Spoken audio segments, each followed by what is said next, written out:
sebentar. Mari silakan masuk. Oke, makasih Mbak. Iya, silakan duduk.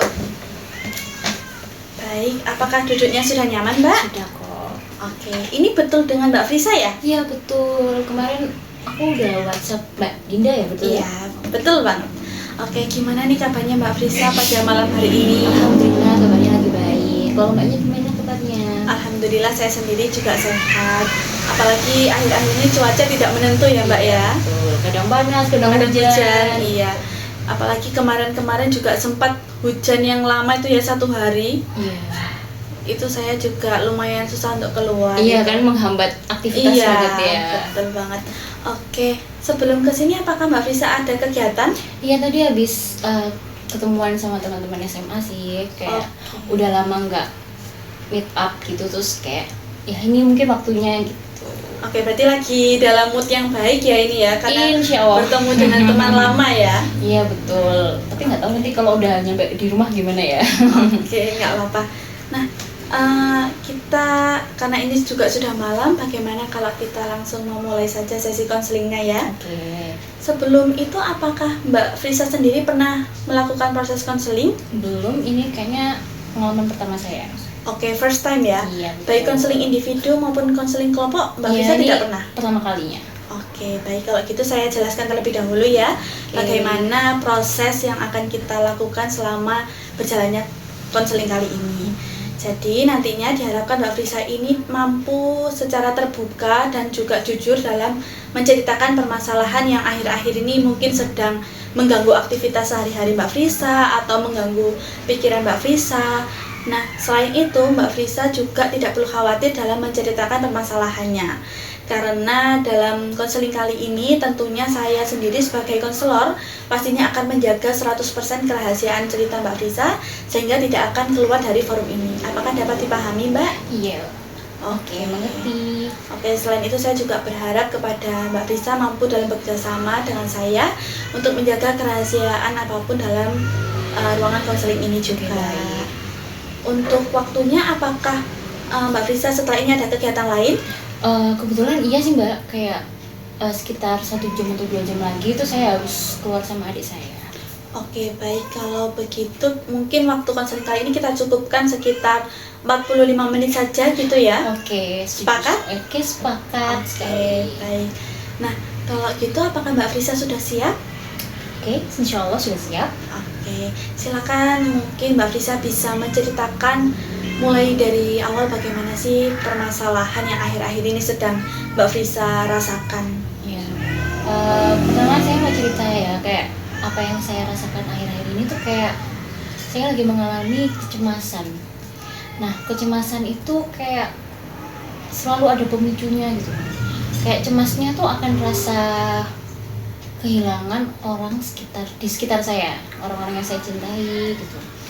Kayak mungkin saya bisa kasih contoh kayak apa sih yang membuat saya ke-trigger akhir-akhir ini tuh kayak waktu ibu saya sakit. Jadi ibu saya sakit itu lumayan sekitar 3 minggu dia tuh di rumah sakit, dan itu membuat saya tuh kayak menguras tenaga juga, pikiran. Jadi saya lelah secara emosional juga karena itu tadi, karena saya cemas ya, kayak memikirkan sesuatu hal yang mungkin bagi orang yang tidak mengalami mungkin itu kan belum terjadi, tapi saya sudah mencemaskan hal itu gitu.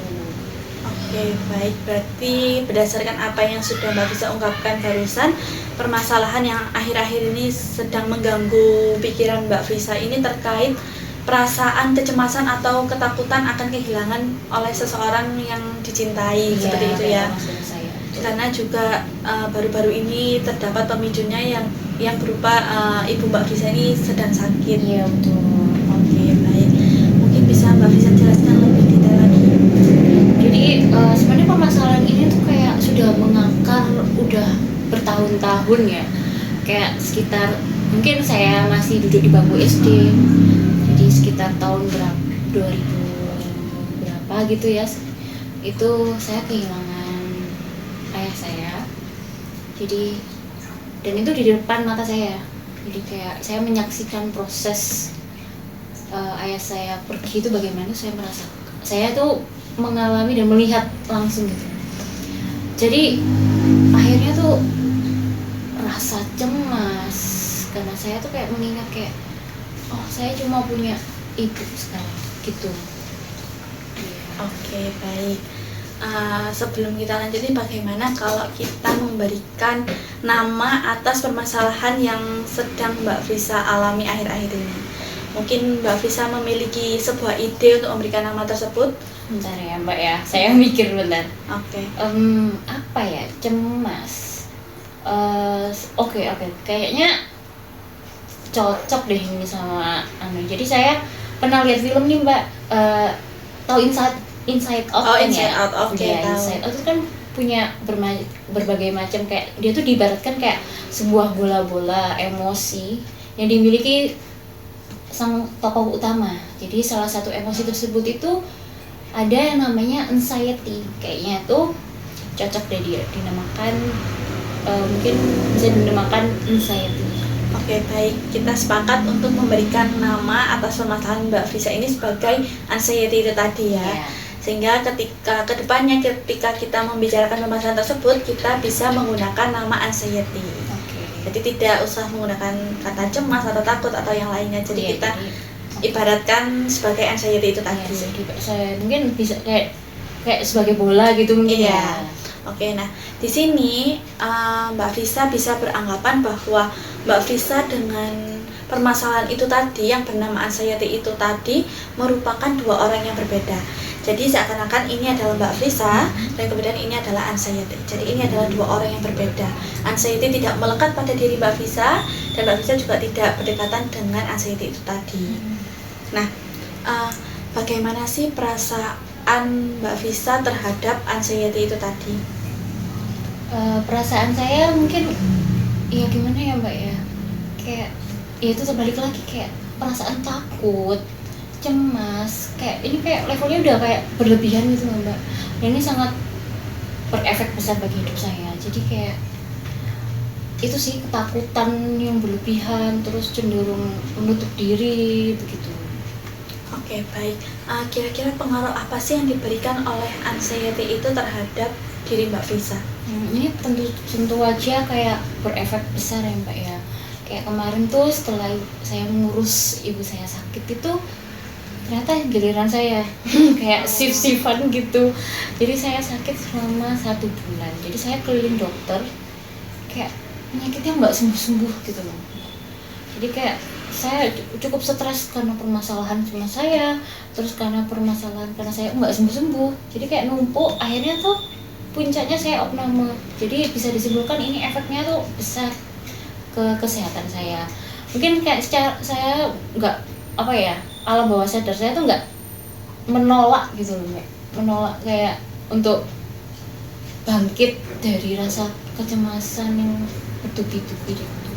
Baik, berarti ini dampaknya cukup besar ya, karena bahkan mempengaruhi ke kesehatan Mbak Frisa sendiri. Oke, apakah anxiety itu membuat Mbak Frisa hingga mungkin merasa tidak percaya diri atau bagaimana gitu Mbak? Kalau percaya diri sih enggak ya Mbak ya, tapi kayak lebih ke bisa dikatakan nggak percaya diri juga ya Mbak ya. Soalnya saya tuh kayak akhirnya ketika saya rasa cemas yang itu muncul, saya cenderung menutup diri dan membatasi saya itu dari lingkungan sosial. Kayak misalkan mungkin secara di dunia maya ya, saya tuh kayak menutup akun Instagram saya tuh nonaktifkan WhatsApp saya. Jadi saya kayak nggak mau balas apapun yang berkaitan dengan hidup saya gitu Mbak. Pokoknya saya cenderung menutup diri gitu. Iya, terus kayak saya terlalu fokus sama rasa cemas saya gitu. Oke, baik. Apakah ada suatu saat di mana karena adanya anxiety ini membuat Mbak Frisa sendiri bahkan sampai ingin menyerah? Ya, tentu aja ada ya Mbak ya. Tapi itu tadi sih, saya untungnya di sekeliling saya ini masih ada orang-orang yang saya sayangi dan selalu mendukung saya. Jadi kayak ketika ada pikiran-pikiran yang mungkin pikiran-pikiran tidak baik, itu saya cenderung kayak saya masih ada orang tua saya, maksudnya masih ada ibu saya, perlu saya banggakan, masih ada adik saya dan teman-teman saya yang sayang sama saya. Oke, baik. Bagaimana sih efek yang diberikan oleh anxiety tersebut terhadap kebahagiaan pada diri Mbak Frisa? Ya efeknya sangat besar ya Mbak ya. Saya cenderung nggak bahagia kalau misalkan anxiety itu muncul gitu loh. Karena saya akhirnya terfokus pada rasa cemas saya. Jadi kayak kalau saya sudah kayak misalnya ke-trigger nih, anxiety muncul, saya udah nggak mau ngapa-ngapain Mbak. Kayak udah mau tiduran aja, makan nggak mau. Saya berat badan saya tuh yang terakhir tuh sampai turun 8 kilo loh Mbak. Karena ya itu tadi kayak akhirnya stressful gitu loh Mbak gitu. Jadi kayak saya tuh nggak tahu gimana sih cara meregulasi perasaan cemas ini kayak. Tapi ketika misalkan ini sudah terlewati, oh gitu tok padahal gitu. Oke, berarti apabila dari sisi kebahagiaan ini Mbak Frisa merasa tidak bahagia ketika anxiety itu muncul ya? Iya. Benar-benar sangat mempengaruhi kebahagiaan pada diri Mbak Frisa sendiri. Oke, apabila ditinjau dari mungkin atau kemampuan belajar Mbak Frisa nih, apakah ada pengaruhnya tersendiri? Tentu aja sih Mbak, kayak tadi balik lagi ke yang poin sebelumnya, karena saya nggak mood ngomong ngapain ya Mbak ya, jadi saya nggak sanggup, bukan nggak mau juga ya, kayak nggak sanggup untuk bangun dari tempat tidur, bahkan untuk belajar pun, bahkan untuk ngapain ya Mbak ya, untuk membersihkan diri, membersihkan lingkungan sekitar itu kayak udah nggak punya tenaga Mbak. Jadi kayak saya seakan-akan kayak energi saya kayak tersedot gitu aja loh Mbak. Oke, kalau dari sisi ke masa depan nih, apakah benar-benar berpengaruh anxiety itu tadi? Masa depan ya? Iya. Tentu aja mungkin ya, apa ya Mbak ya, tentu aja itu pasti ada efeknya ya ke depannya. Karena manusia ini kan nggak lebih muda tentunya, pasti kan makin tua makin berumur, dan tahu sendiri kan Mbak, maksudnya kita sebagai manusia tuh sadar sebenarnya kayak setiap yang hidup itu pasti akan mati. Jadi mungkin suatu saat ya saya akan merasakan kehilangan orang di sekitar saya lagi gitu, tapi nggak tahu kapannya gitu. Jadi nah itulah, saya untuk memikirkan masa depan kayaknya masih kayak nggak sanggup gitu Mbak, untuk memikirkan bagaimana saya untuk nanti menghadapi situasi tersebut, kayak karena saya saat ini pun masih struggle gitu Mbak. Oke, baik. Apakah Mbak Frisa ketika memikirkan masa depan itu membuat Mbak Frisa sendiri merasa cemas lagi atau bagaimana? Iya, mungkin kayak Mbak, terpicu gitu ya. Kayak saya ini cenderung apa ya, pemikir gitu loh Mbak. Bahkan yang belum terjadi itu mungkin orang-orang di sekitar saya tuh kayak belum kejadian kok sudah dipikirin sih.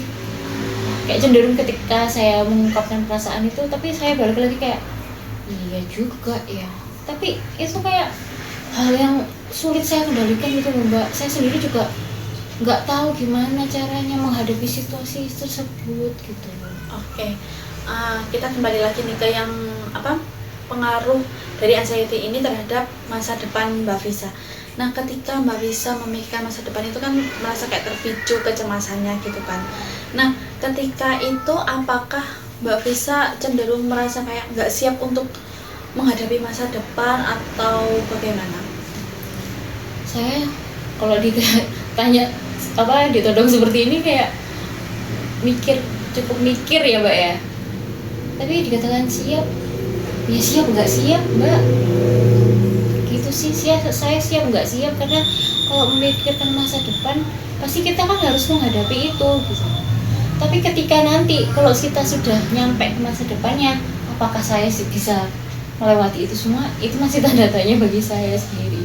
Oke, apakah ada kecenderungan Mbak Frisa itu merasa kalau bisa nggak menghadapi masa depan itu atau bagaimana? Oh, ada dong tentunya. Karena apa ya Mbak ya, apalagi kayak sebagai apa ya, saya ini orangnya pemikir juga kan ya, jadi kayak nggak mau lah Mbak menghadapi situasi itu lagi. saya kalau bisa kabur kayaknya. Ketika misalnya saya nggak, perasaan itu kayak nggak enak banget itu loh Mbak, apa ya bahasa Indonesianya tuh kayak, kalau bahasa Jawanya kayak jangget gitu loh Mbak. Kayak apa ya, perasaannya tuh kayak susah hilang gitu loh. Baik.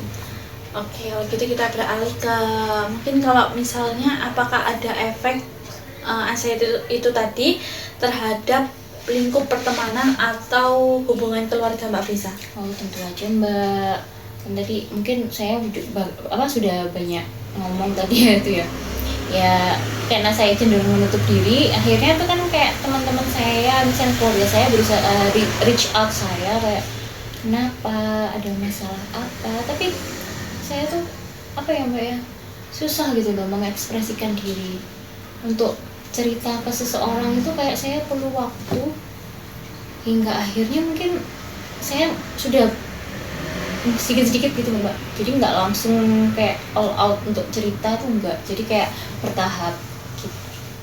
Jadi kayak menunggu waktu untuk tenang terlebih dahulu. Iya, gitu. kayak menunggu, kayak saya menghadapi situasi ini kan misalnya cemas itu kan rasanya rasa dada berdebar gitu Mbak, dada saya kayak berdebar banget, terus tiba-tiba kepala ini kayak saya mencoba apa ya, relaksasi gitu Mbak, kayak tarik nafas kayak gitu-gitu. Setelah itu kemudian dirasa saya sudah lebih tenang, akhirnya saya berusaha cerita ke orang terdekat saya gitu. Oke, baik. Apa yang sudah Mbak Frisa lakukan yang berupa relaksasi itu tadi sudah cukup bagus untuk Mbak Frisa lakukan. Nah, untuk itu mungkin kita bisa coba nih memetakan dalam bentuk skala. Jadi Mbak Frisa bisa menyebutkan dari angka 1 sampai 10, di mana skala 1 itu anxiety ini tidak berpengaruh sama sekali terhadap kehidupan Mbak Frisa. Sementara 10 ini di mana anxiety itu sangat-sangat berpengaruh atau bahkan mengambil alih kehidupan Mbak Frisa. Kira-kira perasaan Mbak Frisa sekarang itu berada di posisi mana? Kalau saya 1 sampai 10 mungkin 8 lah Mbak. Cukup tinggi ya, ya, berarti anxiety ini memiliki apa ya, kayak impactful banget di hidup saya gitu. Oke, baik. Nah, kan tadi kan saya sebelumnya sudah menyinggung bahwa coba Mbak Frisa membayangkan di mana Mbak Frisa dengan anxiety ini merupakan dua orang yang berbeda. Nah, ketika anxiety itu memiliki mulut, apa sih yang anxiety katakan itu yang membuat Mbak Frisa semakin tidak berdaya? Mungkin ya kalau misalkan dia bisa ngomong tuh kayak dia berusaha kayak nyeret saya Mbak untuk jatuh ke lubang yang sama. Jadi kayak anxiety ini saya ibaratkan sebagai selain bola emosi tadi, mungkin saya bisa katakan kayak dia tuh sebagai pusaran yang kayak angin puting beliung tuh Mbak.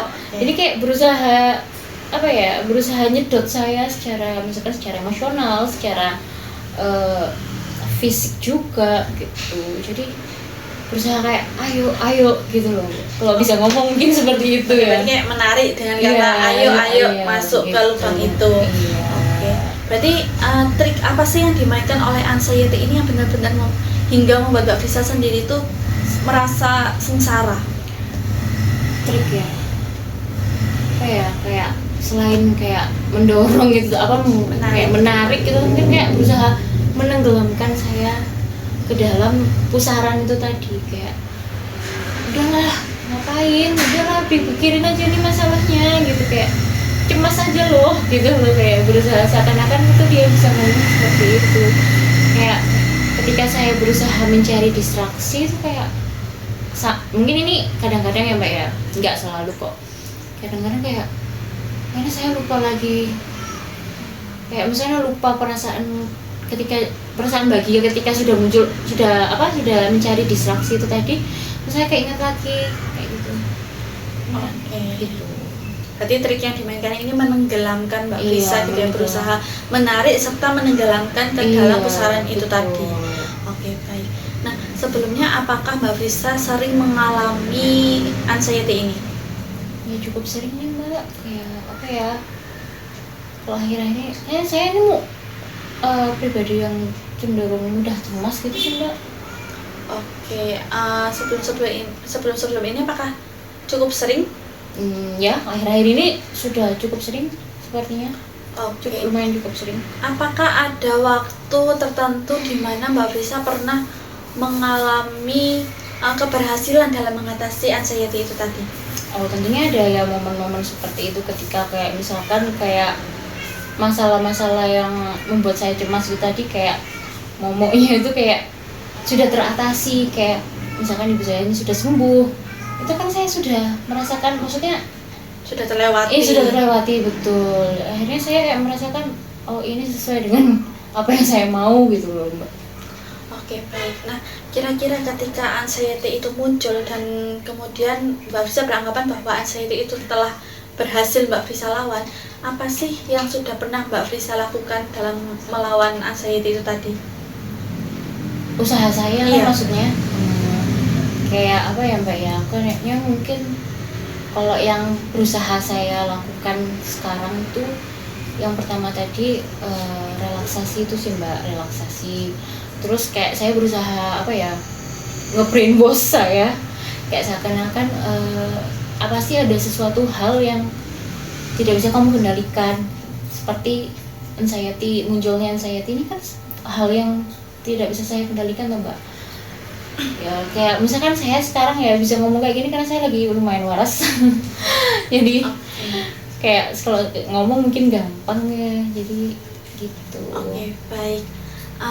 Berarti kan Mbak Frisa pernah mengalami keberhasilan dalam melawan anxiety itu tadi ya. Betul. Nah, selanjutnya nih, apakah Mbak Frisa ingin menjalani kehidupan Mbak Frisa dengan narasi yang dipenuhi oleh masalah, atau membuat alternatif narasi yang baru yang lebih positif?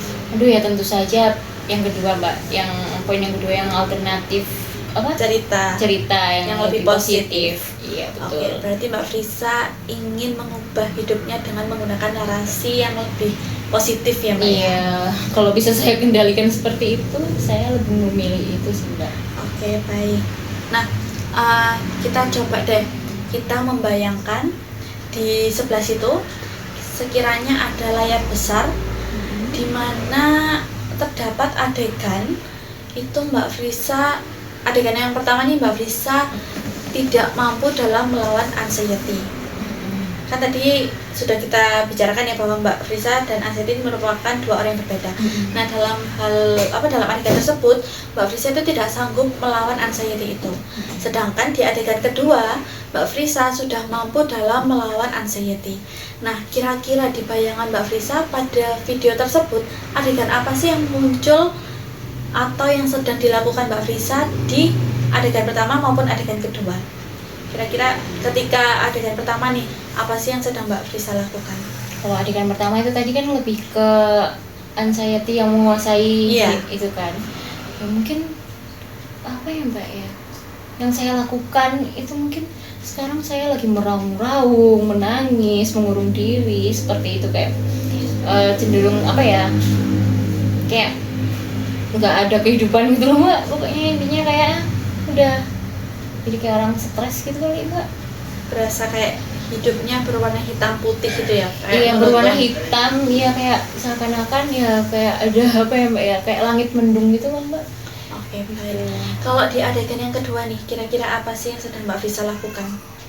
Mungkin saya lagi senang-senang sama keluarga saya, sama teman-teman saya, dan saya lagi menjalani hidup saya ini ya dengan apa adanya gitu, Mbak. Dengan menerima apa ya, dengan lebih legowo gitu. Dengan tentang apa yang akan terjadi di hidup saya gitu. Baik, berarti dari situ kita bisa melihat perbedaan yang signifikan ya.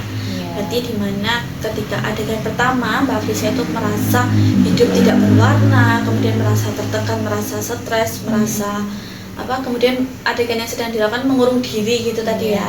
Sedangkan di adegan yang kedua di mana Mbak Frisa sudah mampu melawan anxiety itu tadi, Mbak Frisa merasa lebih enjoy dalam menjalani kehidupan, sedang berkumpul dengan keluarga dan perasaannya lebih legowo gitu ya.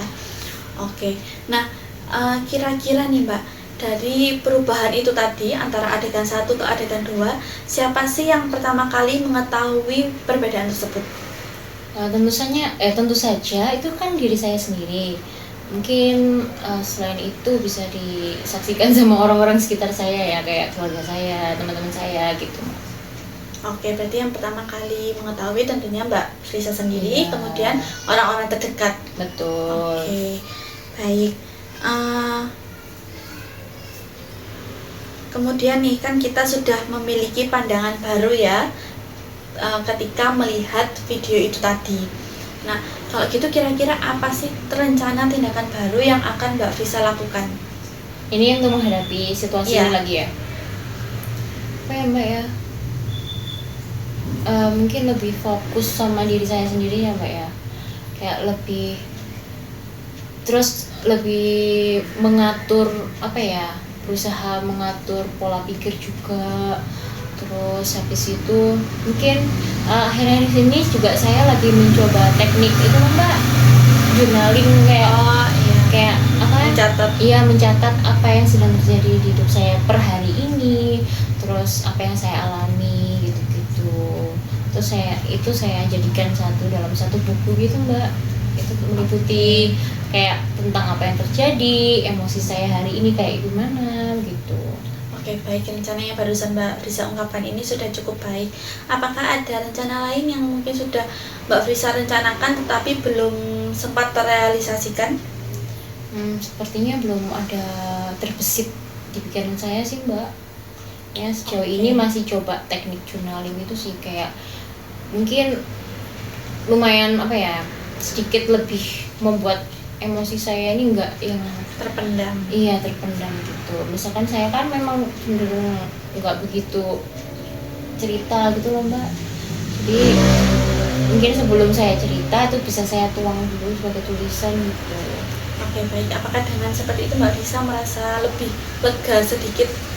Iya, lega sedikit, cuma ya enggak begitu. Gimana ya Mbak ya, kayak masih tetap butuh orang untuk bercerita. Iya, begitu. Oke. Nah, kira-kira bagaimana sih Mbak Frisa dapat mencapai tujuan itu tadi? Rencana-rencana yang sudah Mbak Frisa tentukan itu tadi. Gimana maksudnya, usaha saya? Iya. Usaha akan mencapai rencana itu tadi bagaimana bisa terrealisasikan? Ya, komitmen atau bagaimana? Iya sih Mbak, itu pasti perlu komitmen yang cukup komitmen, terus konsisten juga. Kita kalau misalkan nggak konsisten ya mungkin ya nggak bisa terrealisasi gitu Mbak, apa yang ingin dicapai itu nanti gitu. Oke, baik, berarti Mbak Frisa bersedia dalam berkomitmen dan juga konsisten dalam melakukan rencana-rencana yang sudah Mbak Frisa ungkapkan tadi ya. Insya Allah.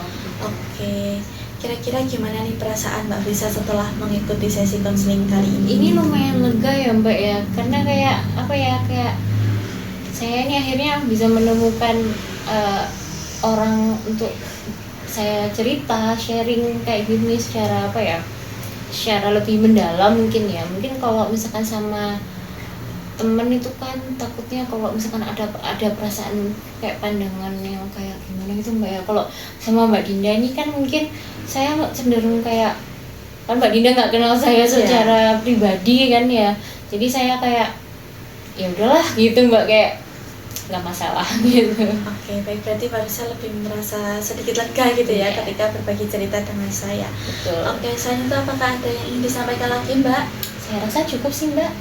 Oke, nah untuk kita kan tidak cukup ya pertemuannya sampai sini saja.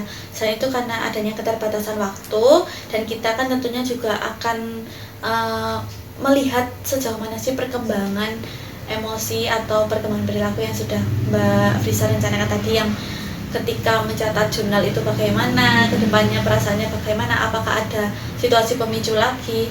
Nah, kira-kira kita akan melaksanakan sesi berikutnya ini kapan Mbak enaknya? Sekarang hari apa Mbak ya? Kalau sekarang hari Sabtu. Sabtu ya? Iya, hari Sabtu. Mungkin Sabtu lagi.